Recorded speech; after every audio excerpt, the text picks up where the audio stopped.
At the end of December, publisher Merriam-Webster released its list of top 10 words of the year for 2010. Austerity was at the top. The company made its list based on how often people looked up definitions using its online dictionary. Merriam-Webster defines austerity as enforced or extreme economy. Greece and Ireland face huge budget deficits.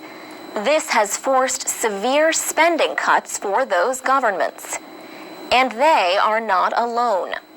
When nations get into financial trouble, they may request loans from the International Monetary Fund or other donors.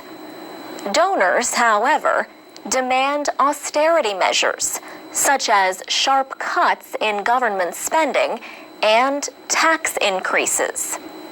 Michael Izza is chief executive of the Institute of Chartered Accountants in England and Wales. He says the world financial crisis pushed some governments to spend more. But not all debt problems are the same. Economist Dev Carr says Greece got into trouble by having too many government employees spending freely on retirement pay and misleading investors. Last spring, Greece received rescue loans of over $100 billion. But Germany agreed to help only if Greece promised tough austerity measures.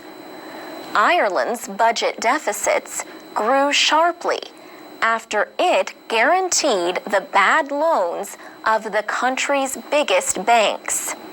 In November, European officials agreed to a bailout nearly as large as the one Greece received.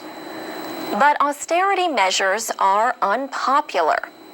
Large protests have taken place not only in Greece and Ireland, but also in Britain, Portugal, and Romania. Other nations facing big deficits and slow economic growth are also seeing their borrowing costs rise.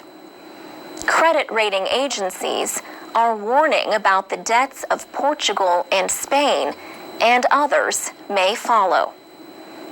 In May, European leaders agreed to set aside nearly $700 billion to help troubled countries in the area.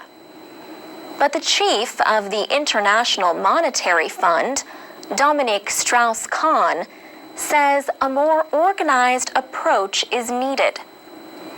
He said, Europe has to provide a comprehensive solution to this problem. The piecemeal approach, one country after the other one, is not a good one.